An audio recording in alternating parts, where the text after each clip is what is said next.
ازيكم يا جماعة؟ النهاردة هنتكلم عن فيلم مليان أكشن ودم وضرب نار، من الآخر فيلم ذا اكسباندبلز 4 اللي بيكمل السلسلة المشهورة.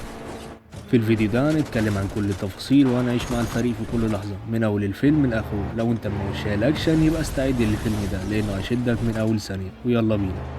الفيلم بيبدأ مع بارني روس اللي هو سيلفستر ستالون، واللي بيروح لكريس بيته، فبيلاقي حبيبته ميجان متعصبة عليه وبتفضل تشتمهم وتقول أنا أفضل منكم وإنهم غيرانين منها، وبتضربهم وبتمشي. وبيروح كريس مع بارني الحانة، وهناك بيقوله إنه خسر الخاتم بتاعه وهو بيلعب مصارعة الأصابع ضد واحد اسمه جامبو، وعاوزه يرجعوله عشان هو اتصاب في ظهره من كام اسبوع. فبيقول كريس لاصحاب الحانة يرجعوله الخاتم، فبيتعصب واحد ضخم وبيقوله انه هيفضل مكانه، وبيطلع حاطينه اتمنى تكونوا فهمتوا. بعدها بيجي ناس ضخام، في الاول بيفتكر كريس ان جامبو واحد منهم، فبيقولوا لا، وبيطلع ان القصير يبقى جامبو. فبيتريق عليه كريس، وقبل ما يروح له بيديله قبضات حديد، وبيروح له بيقول له يرجع الخاتم، وبيتريق على اسمه. فبيدخل واحد ضخم وبيقول له ان الخاتم هيفضل موجود هنا. فبيستخدم كريس القبضات وبيفضل يضرب فيهم كلهم بسرعة وبيخلص عليهم وبيرجع الخاتم لبارني. وهنا بنقدر نشوف قد ايه الفريق ده متعودين على بعض وبيثقوا في بعض حتى في المواقف اللي شكلها بسيط لكنها بتظهر أهمية الروابط بينهم. وبيجمع فريق المرتزقة بتوعه لمهمة جديدة، بس المرة دي الموضوع أكبر بكتير. في واحد مجرم اسمه رحمت، راجل مجنون وقوي وبيخطط يبيع أسلحة نووية لمجموعة إرهابية. بارني بيقول لهم إن المهمة دي ممكن تكون أصعب مهمة عملوها لحد دلوقتي. في النقطة دي بنبدأ نفهم إن الفريق مش بيتعامل مع مجرد شوية مجرمين، لكن مع تهديد عالمي ممكن يدمر بلاد كتير، والضغط اللي على أكتافهم بيكون كبير. الفريق بيبدأ يجهز نفسه، وكل واحد بيختار أسلحته وبيجهزوا العربيات وكل المعدات اللي هتساعدهم في المهمة. الجو كله بيبقى جدي، وكل واحد فيهم عارف إن دي مش مجرد مهمة. المشاهد اللي بتحضرنا هنا بتفكرنا دايما إن التحضير هو جزء كبير من نجاح المهمة، وده اللي بيخلينا دايما على أعصابنا. الفريق بيتوجه لليبيا، وبعد المعركة الشرسة الفريق بيقدر يوصل لموقع رحمة الأخير. بارني بيطارده، بس في رشاش تبع رحمت بيضرب على طيارة بارني صاروخ بيخلي جزء منها ينفجر.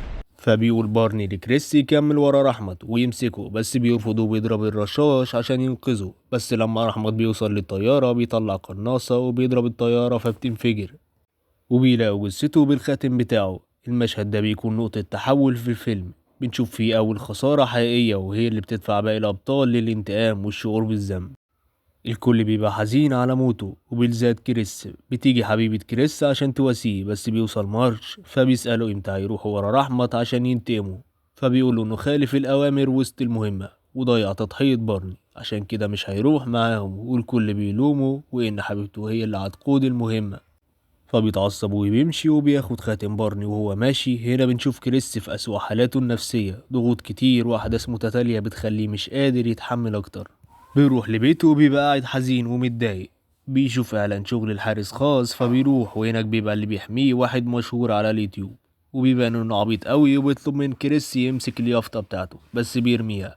بيطلع بس مباشر وبيفضل يقل أدبه مع البنات. فبيتعصب كريس وبيقول له يحترمهم، مش عارف يحترم ايه اساسا، هم عاجبهم كده. ولما بيستهزأ بكلامه بيضربه وبيكسر وشه. المشهد ده بيفكرنا ان كريس مش بس مقاتل، لكنه كمان راجل عنده مبادئ ومش هيسمع لحد يتجاوز حدوده حتى في المواقف الصعبة.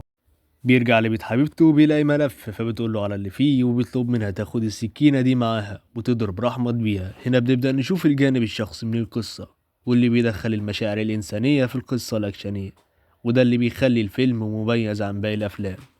بيتفق الفريق على اللي هيعملوه وبيتوجهوا لتايلاند. لما بيصحى كريس بيطلع انه حط جهاز تعقب في السكينة وبيروح وراهم. وهناك في تايلاند بيوصل كريس وبيدور على واحد اسمه ديشا، فبيقابل واحد وبيسأله عن صاحب المركب، فبيقول له مات. ولما بيحاول يركب المركب بيحاول يضربه، بس بيشوف خاتم بارني، فبيقول له كريس ان بارني مات وبيوافق انه يساعده. بنروح للفرقة اللي بتستعد، وبيدخل مارش اللي بيقول لهم ان رحمة سرق سفينة ضخمة وعليها المتفجرات النووية، ورايح روسيا عشان يسلمها الرئيس أوسيلو.